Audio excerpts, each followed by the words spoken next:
You ever wonder how much money you can make selling blinds? My friend Greg does over $100,000 a month with just one employee, and he built this company from zero in just 2.5 years. So let's go figure out how he did it. I think the biggest surprise was how fast it's growing. When I look back at the initial financial projections that I had done, I had hoped to do 750,000 in year 2. You know, we're far exceeding that. We're one of the only window treatment companies that does repairs, and that's hugely beneficial in the early going because it kind of gets you out there and gets you that reputation because nobody else does repairs. I had no choice but to make it work. I didn't have enough of a fallback.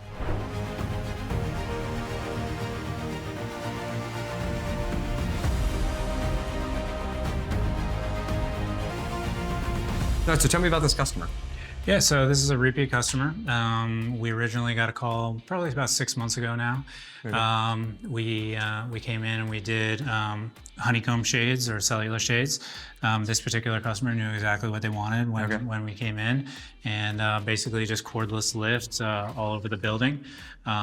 It's basically an office building, you know, but they've been a great customer. Gave us a call about a month ago and wanted to do something in the lobby because they rent this space out. They have projectors and, you know, things of that nature. So wanted to make it, have the ability to make it dark in the main lobby area. In that area. And now he wants to do another job. Yeah, hopefully, yeah. So little theater and we'll get him a quote on that and keep the relationship going. Yeah, that's awesome. I'm sure if anybody he knows needs blinds, I mean, you're the guy undoubtedly that's going to get the call, right? Yeah, it was funny because he's a great guy, and you know, he called me up a few weeks ago and he said, "I need some blinds and I need them bloomin'." I was like, "Who is this?" And he's like, "Justin." So you know, it's that's part of what makes it rewarding is just meeting cool people along the way. And then, do you remember how much this first job was? I want to say it was about $6,000. Okay, and then how much is the one we're doing today? About the same. About another 6, and you'll see on that one. But yeah, you talk about the lifetime value in less than a year. You know, and it could be $15,000 and just one customer, and you know, it leads to more. So that's how you build a business. Yep. Yeah. So what we're working on here is again this blackout curtains. These are going to be blackout roller shades. They're going to be all motorized. So 2 of them are kind of low, 2 of them are a little high. So that one will be fun. Trying to install that one up there. You know, there's some cool aspects about it. Again, they're all going to be motorized on a remote. The top 2 ones, we're going to do solar panels, and we'll show you the solar panels in a bit. Solar panels are about this big and will adhere to the window, and that'll prevent us from needing to charge or, you know, the wires or, you know, things of that nature. Here we go. And so this first one is already up and running. Is that the best part of the job? Yeah. When they're done. When they work. Right? Yeah, when they work. Yeah. And you can see like the shade has disappeared. Yeah, so you totally hide it. It's disappeared, right? Yeah, you don't even know it's there. Yeah. And so this was just in consultation with the customer. We basically did this metal fascia in the front, and because it basically it matches with the window. Yeah, okay. It's that nature. So and that's part of the customization versus just here's what's stock. Yeah. Black or white or whatever it is, right? Figuring out something that really works. Yeah. And even the fabric that we use kind of ties in with the rest of the black the design and you know, things like that. It's a more modern company, so and they got the big projectors. That's what you were talking about, trying to black this out because of events that they put in here. Yep. Okay. Like parties, speakers, like. Mostly like parties. They'll rent out the space for like. Yeah, I know when we were talking before, like holiday parties. And things like that. Yeah, he mentioned Super Bowl party. Maybe you got the TVs. You got the food out here. Yeah. That's cool. So these are the solar panels. Pretty simple solar panel. This will go right on the window. Okay, right at the top there. Right at the top. And then we'll plug it into the shade. And this provides just enough of a trickle charge so that we should never have to get up there and charge the batteries. And we're not putting them on the bottom because obviously these are easy enough. When they need to charge, you just reach up, you plug it in. It's really just the high ones that we want to try to, you know, for convenience factor, make it easy on the customer. How long do you think this will take per window? I mean, these 2 are relatively simple. I mean, you know, a job like for the lower ones, we could be in and out in 2 hours. This is probably going to take the better part of the day just because it's a lot of up and down and, you know.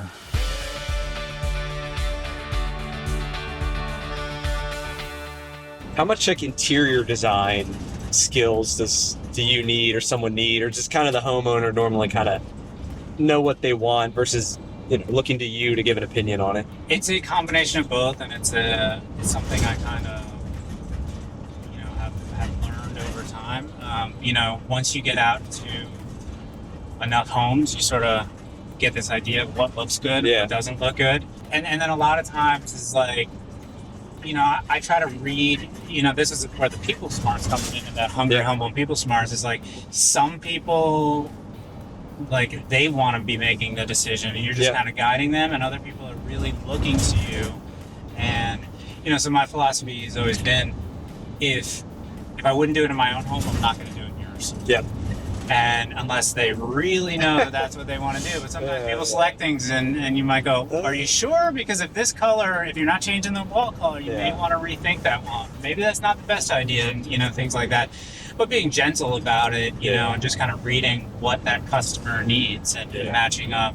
Most people, I'd imagine, get white or beige, like some sort of neutral, probably not like a colored concern. But a lot of people, like, they think they want to explore color, right? And what I think is, like, window treatments, generally speaking, window treatments should not be the focal point of the room. Yeah. Unless you have nothing else going on in the room. If there's other things that are going on in the room and, things like that, like tone it down with, they're supposed to be functional and like what is, what makes the most sense? How dark do you want it, all those types of things.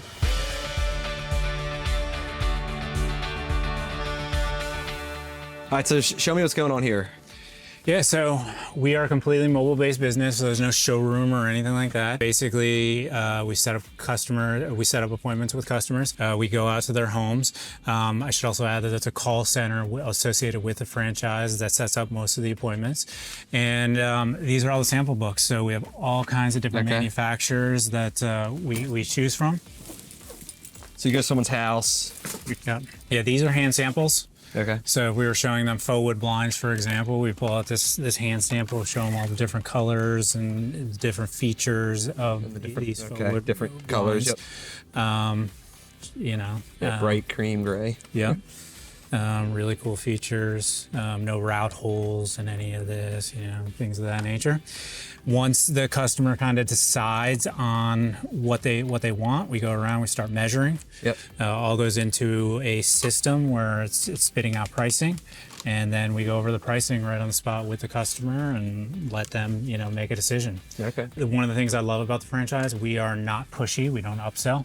That was really important for me when I started the business because, again, getting back to the success, we try to we try to go into customers' homes and treat our customers like we would want to be treated, and there's nothing that turns me off more than pushy salespeople. So. Yeah. So you take a more consultative approach, right? Exactly. Figure out what are the needs are. This is what our options are. Lots of different manufacturers that the franchise sets us up with, so we can pick and choose based on our experiences and based on what we're selling, so they don't push one product over another.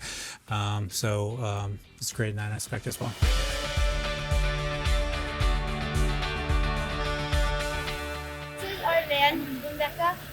So all of our trucks and our Jeep have a license plate with their name, Becca, because one of my best friend's little sister's name is Becca. So she actually designed that plate, and so that's how we got from Becca. And then ever since, we've been naming all our trucks. So this is me and Bobby. So we all voted as a family on the name for our family Jeep. And so we try to collect pink ducks because that's the thing for Jeeps. My favorite is the princess one, the pink one.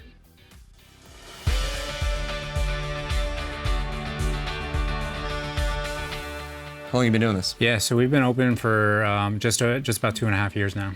Okay. So. What has been, I guess, so far the biggest impact on your family? I mean, the biggest impact is just having the ability to do this for my family and not necessarily working for somebody else.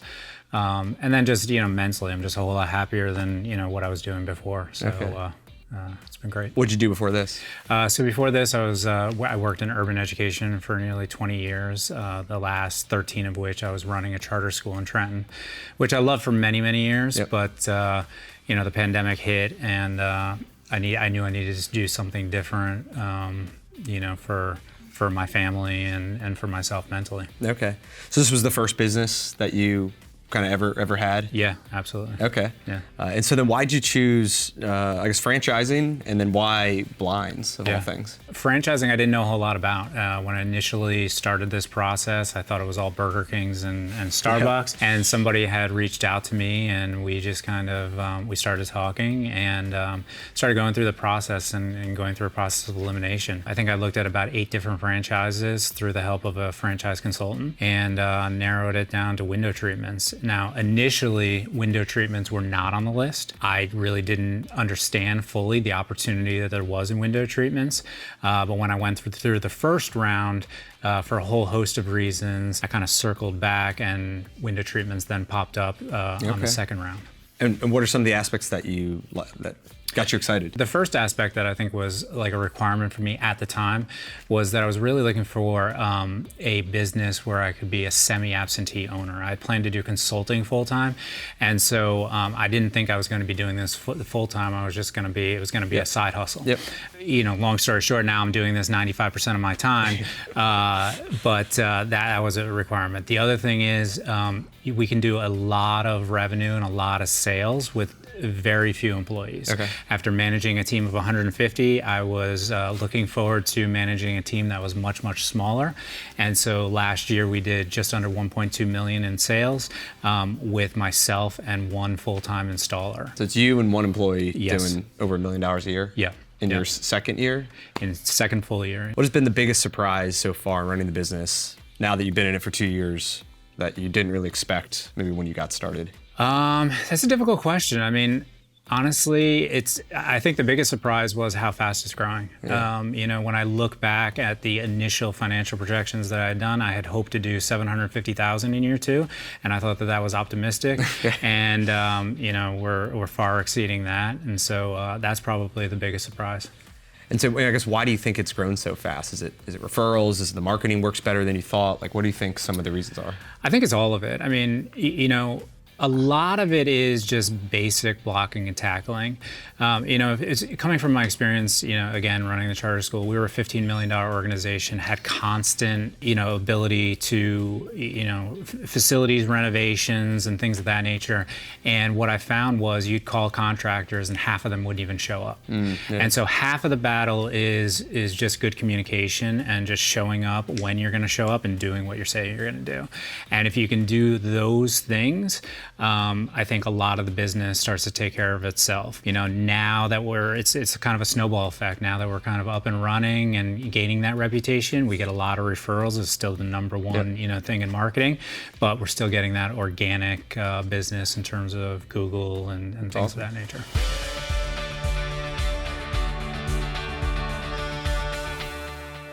So you mentioned earlier, biggest impact on your family is that you're more fulfilled, right? You're doing this for your family, your kids, instead of building a business for someone else. Yeah. Is he happier now at home than he was before? Yeah. Some days.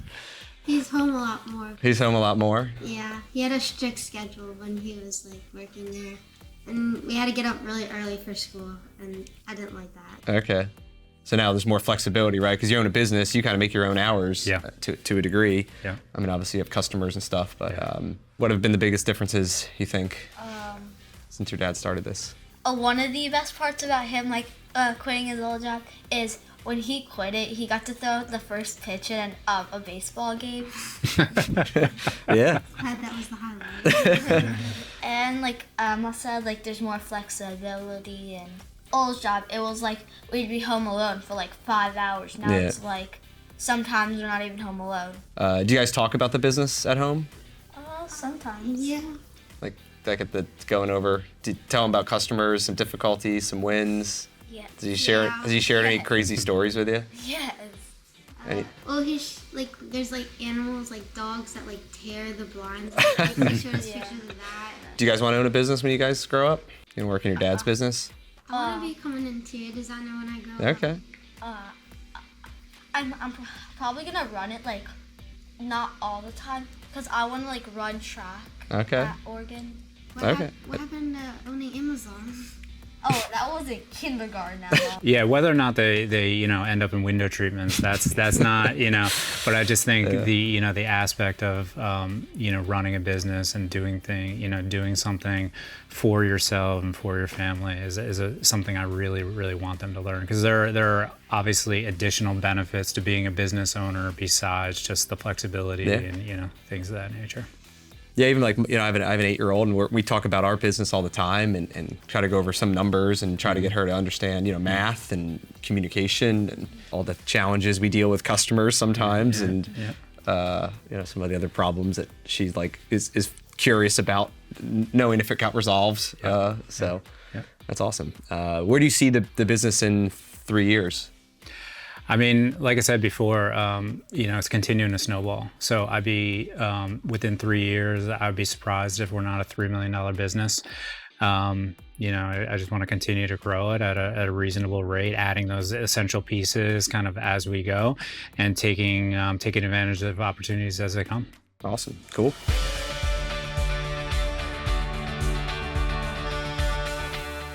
Show me some of the coolest blinds that you can install here. Yeah, so these are motorized shutters. Okay. Basically, not only can they be used by this remote, but they can be set to timers on apps and things like that. And so it's really, it's completely cordless. So I would say 95% of the ones that we do are rechargeable batteries, which these are rechargeable batteries, but also have a solar panel, which I'll show you in just a moment. So each shutter has a battery or a solar panel. Correct. And then here, is that battery too? Or it's wired to the... Yeah. Okay. So this is just battery as well. Yeah, but wireless. There's nothing that connects to the shutters. Okay, Yep, awesome. Exactly. So we don't need to go through any walls or anything like that. And then when we want to close it, we just simply hit a button. Okay. And you'll see these shutters start to There you close. go. It's magic. And so these can also be operated manually if you want to just do them manually. And just kind of tilt them like that. And then here is that, so you don't even see this is the solar panel? Yeah, the solar panel, and then they plug in if you're in an area where it's not getting enough sun, which is pretty rare. And they only need to be recharged once every 9 months or so, even if you're not getting a lot of sun with the solar panel. So they last for a really long time, and it's just like plugging in your phone. You take that charger, you plug it in the bottom, let it go. And you're good to go for another 9 months or so. Okay. So how often are customers requesting something like this versus you go to the house, they don't really know what they want, and then you're saying, hey, let me show you some of the really cool... Yeah, I mean, it really depends. On some people know exactly what they want, and they've seen motorization in another place, and they definitely know that they want motorization. Other times we're kind of pointing out how easy motorization can be and the convenience that it can can lead to in their lives. So, you mentioned earlier that you can hook these up to timers too. Yeah, you can hook them up to timers. So from an energy efficiency standpoint, you can have them opening and closing at different times. It helps with security. So if you go away, things are opening and closing, giving you the appearance that somebody's in the building. Yeah. And just from a convenience factor, I mean, so every day at 7 a.m. it opens, and 6 p.m. whatever it closes. And... Yeah. So, from a convenience factor, I mean, we have small kids, and so we're busy with our lives and getting up in the morning and get them off to school. And so, you don't have to walk around the house and open all the shades and, things of that nature. So, awesome. Motorization can make things a lot easier and a lot better. Awesome. Cool. Yeah. All right, Emma, you want to show me what we got? What's this? This is a remote. All right, how's it work? Show me. Okay, so there's different channels. Okay. So for us, one is both of those blinds over there. Both of them will go up at the same time. Okay. So, and that one's going up? Now it's 1 and 2. Oh, oops. And 2, okay. So you can hook up different blinds to different channels, group them together or separate. Yep. And then you can control. So does it have timers too, or is it all? These are on timers as well. Okay.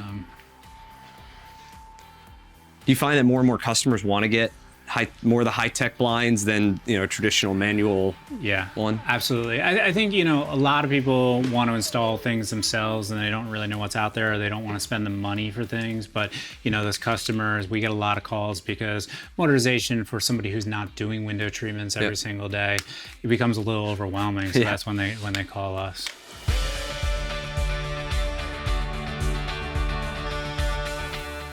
Cool. So you run this business out of your garage? Yeah, this is the warehouse right now. So what we do is we go out and we sell the product. Okay. We order it from the manufacturers. Everything comes to us, and from here we schedule the installs and go out and install it. So product comes in. How long does it typically stay here before it's going out? Typically, with most customers, probably a week. Some customers maybe a little bit longer, just depending on how we're doing with scheduling the installations. But it's pretty quick turnaround. Walk me through how many jobs do we have right now? So it's this is the biggest one, right? Yeah. So this is all one large job. It's a whole house of shutters, and this is about 20 shutters, retail value probably about $12,000. Okay. This came in yesterday and it's going to start being installed on Tuesday. Probably a 2-day job. We got here. This is a little bit of a smaller shutter job. It's about 7 shutters. And then we have a couple other, kind of smaller jobs and, things of that nature. What's the average jobs size? Price? Yeah. We can do, everything from a single shutter. Yeah. Right. Or we do repairs as well. Okay. So we're one of the only window treatment companies that does repairs. And that's hugely beneficial in the early going because it kind of gets you out there and gets you that reputation because nobody else does repairs. Okay. As you're building the business, the repairs are critical. But we'll do anything from one shade all the way up to our biggest job so far was about $45,000. $45,000. Yeah. Okay. Yeah. So is it a house or an office building? Yeah, house that they wanted, a lot of drapery, a lot of shutters, huge house. Okay, awesome. So talk to me a little bit about the cash flow of this business. You have to buy product. How does that work in terms of you guys getting paid and then your expenses? Yeah, so it's great in terms of cash flow because when we sell a job, we take a 50% down deposit. The 50% down deposit basically pays for the product. So there's really kind of no money out of pocket. And then obviously the profit comes once you get paid after installation. Very, very low overhead. As you can see, we're running it out of my garage, so there's no overhead in that regard. And so, after those initial franchise fees, the cash flow is pretty smooth. It starts to go pretty quickly. Yeah. Okay.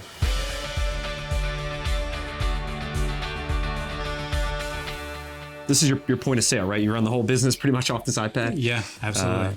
So when we go out to the customer's homes, literally I'm walking around like this, measuring, selecting all the different options, gives me all the information on pricing, margins, it's everything. It's very tech focused, as well as it's just a very efficient process. And I think that leads to the overall impression. These guys have it together. They can give me a quote right on the spot rather than, I'll write it down and I'll get back to you in a few days with a quote, and then you got to follow up and things of that nature. Okay. So walk me through some of the numbers. We got a job here. How much? So what's the retail price to the customer? Yeah, so this is just one blind that I just opened up. It's a honeycomb. It's a honeycomb shade actually. Our cost is $135. Okay. And we're selling it at $291. So basically that covers shipping, taxes, installation, the whole nine. So generally speaking, our margins are 50% on all products. Okay, so your goal is to take whatever the product costs, you double it. Exactly. Roughly, yep. And then you've got it that from there. Okay, and so you're making, $155 gross profit, right? And then how do you pay your installers? How does that work? Because you got to have somebody put it in. Yeah, so we pay our installers on salary. It's just a kind of a steady thing. Okay, and, so it's not like price per job or whatever. They're just pretty consistent. Yep, and, exactly. As much as you can pack the schedule, it's good for you, and they stay busy, right? Exactly. Yep. Awesome. Cool. So prior to starting Bloomin, had you ever managed a P&L? How to go through numbers like this? Or was this another aspect that you'd have to kind of learn? Yeah, this is actually part of my background. So prior to getting into urban education, I worked in finance and accounting for a few years. So this part, obviously, I'm very, very comfortable with. I also, managed a $15 million organization. So this part was, pretty easy for me. But awesome. Obviously a key part because you have to know your numbers as any business owner. Yeah, so on the financial side, what are some of the key numbers that you look for? Is a certain percentage of goods? Is a percentage of payroll, advertising dollars? What are some of the ones that need to be in a certain range? Yeah, so I mean, it's a learning process, obviously, as you're starting the business. But there's two ways to increase profitability. Yep. You can either increase sales or lower costs, Yep. and ideally, you're doing a combination of both in order to make your margins as high as possible. It's also really important to understand like the taxable portion Yep. of things, Yep. and to have a good CPA who's not just filing your taxes every year, who is actually a consultant who you're talking with on a regular basis. Obviously, as a new business, we're learning what is working and what's not working in terms of advertising. So the advertising, now we're getting, we're starting to refine it even more and more. And as we get bigger, the margins even get, bigger and bigger because there's that scalability factor. Awesome. What do you think is the thing that takes it to the next level? Is it adding more staff, replacing yourself? Like, what do you see as the way to really grow this? Yeah, I think, just continuing to like kind of do what we're doing, learn from our mistakes. So like even this advertising number, I'd like to see that come down a little bit. We tried some things last year that, some of which worked and some of which didn't work. So, or even keep it the same as our, revenue continues to grow. But just continuing to add staff, really, really quality staff, and just continuing to take advantage of those opportunities and let this thing kind of snowball. Where do you fall within the ranks of franchisees in terms of sales volume? I would say, looking at monthly sales, I'm usually somewhere around maybe 5 to 10. Okay. So there's definitely Bloomin' Blinds. What are the top guys doing?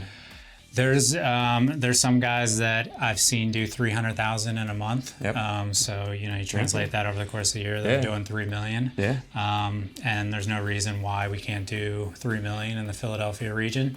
So it really ranges. It depends on. Some people just want to be that one guy and man in a one van, gal, and it is the side hustle, right? Yeah. And then, people who take it seriously and you put in full-time effort, you get full-time results, right? That's right. Cool. Well, congratulations. You built an awesome business. What, 2.5 years now, right? 2.5 years, yeah. So, like I said, it's gone faster than I even expected in the beginning, and it's been great. Like I said, I never expected to be doing window treatments. Kelsey and Chris and Kevin are the three brothers that own Bloomin' Blinds. And basically, when I started the business, they kind of suggested you should really learn the business for 3 months. Just get in the van for 3 months. And I was really reluctant at first because I was like, I don't know about this. Yeah. And I got in the van and I said, this is great. It was better than sitting behind Zoom meetings and things of that nature. You get out there, you meet some great people. You build relationships, you build friendships, and you're doing something that contributes back to your family. So it's awesome. Cool.